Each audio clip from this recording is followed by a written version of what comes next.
ரொம்பவே சிம்பிளான முறையில, அதே சமயம் ரொம்ப ரொம்ப டேஸ்டியா இருக்கக்கூடிய அருமையான சிக்கன் கிரேவி தான் செய்ய போறோம். வாங்க எப்படி செய்றதுன்னு பார்த்துடலாம். அதுக்கு அடிகனமான சட்டிய அடுப்புல வச்சுட்டு எண்ணெய் சேர்த்துக்கோங்க. எண்ணெய் சூடானதும் சீரகம், சோம்பு கூடவே பட்டை வகைகளையும் சேர்த்து நல்லா பொரிய விட்டுக்கோங்க. பொரிஞ்சு வந்ததும் கருவேப்பிலை, வெங்காயம் 2யும் வந்து சேர்த்துட்டு நல்லா கலந்து விடுங்க. இந்த வெங்காயம் வந்து கண்ணாடி பதம் வர்ற வரைக்கும் கலந்து விடுங்க. கண்ணாடி பதம் வந்த உடனே ஒரு 100 கிராம் அளவுக்கு சின்ன வெங்காயத்த அரைச்சு வச்சிருக்கேன். அதையும் இது கூட சேர்த்து பச்சை வாசனை போக நல்லா நீர்ச்சத்து வத்துற வரைக்கும் வதக்கி விடுங்க. இந்த வெங்காயம் ஒரு லைட்டா பழுப்பு நிறமா மாற ஆரம்பிக்கும். அது வரைக்கும் நல்லா கலந்து விட்டதுக்கு அப்புறமா கூடவே 2 டேபிள் ஸ்பூன் அளவுக்கு இஞ்சி பூண்டு பேஸ்ட் சேர்த்துக்கலாம்.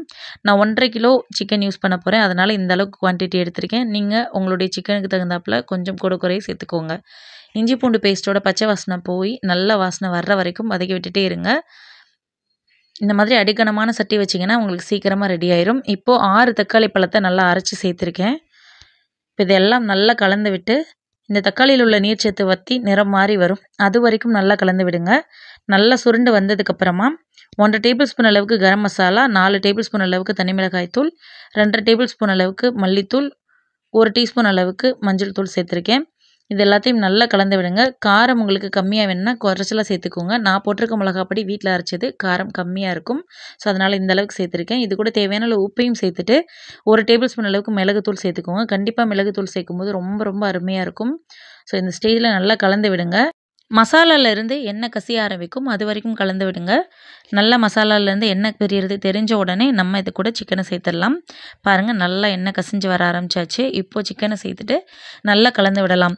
உங்களுக்கு ட்ரையான ஒரு மாதிரி இருக்கணும் அப்படின்னு நினச்சிங்கன்னா இந்த சிக்கனை கலந்து விட்டுட்டு தண்ணி எதுவும் சேர்க்காம கடைசி வரைக்குமே ஒரு 15 நிமிஷம் கலந்து விட்டுட்டே இருந்தீங்கன்னா நல்ல ஒரு திக்கான ஒரு சிக்கன் வந்துட்டு ஒரு பெரட்டல் மாதிரி ரெடி ஆயிரும். இது நம்ம கிரேவியை செய்ய போகிறதுனால இதில் நம்ம தண்ணி சேர்க்க போகிறோம். இப்போது இந்த கிரேவியில் மைல்டாக தண்ணி விட ஆரம்பிச்சிருக்கு. இந்த ஸ்டேஜ்லேயே நம்ம இது கூட தண்ணி சேர்த்துடலாம். சேர்த்துட்டு கொதிக்க வச்சிடலாம். ஒரு 5 நிமிஷத்துக்கு ஹை ஃப்ளேமில் வச்சு கொதிக்க விடுங்க. அதுக்கப்புறமா 10 நிமிஷத்துக்கு அப்படியே சிம்மில் போட்டு விட்டு அப்படியே மூடி போட்டு விட்டுருங்க. அருமையாக அதில் இருக்கிற எண்ணெயெல்லாம் பிரிஞ்சு வந்து ரொம்ப கரெக்டான கன்சிஸ்டன்சியில் சூப்பராக ரெடி ஆயிரும். ஒருவேளை உங்களுக்கு ஒட்டுற மாதிரியான பாத்திரத்தில் செஞ்சிங்கன்னா அடிக்கடி கலந்து விட்டுட்டே இருங்க.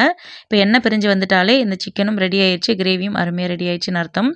நீங்கள் இந்த மாதிரி செய்யும்போது ரொம்ப சிக்கன் ஜூஸியாக சூப்பராக இருக்கும். இந்த கிரேவி சாதம், தோசை, சப்பாத்தி, இட்லி, பூரின்னு எல்லாத்துக்குமே ரொம்ப ரொம்ப டேஸ்டியாக இருக்கும். ஸோ கண்டிப்பாக நீங்களும் ட்ரை பண்ணி பார்த்துட்டு எப்படி இருந்துச்சு அப்படின்னு சொல்லி கமெண்ட் பண்ணுங்கள். வீடியோ பிடிச்சிருந்தா லைக் பண்ணுங்கள். சேனலை சப்ஸ்கிரைப் பண்ணி சப்போர்ட் பண்ணுங்கள்.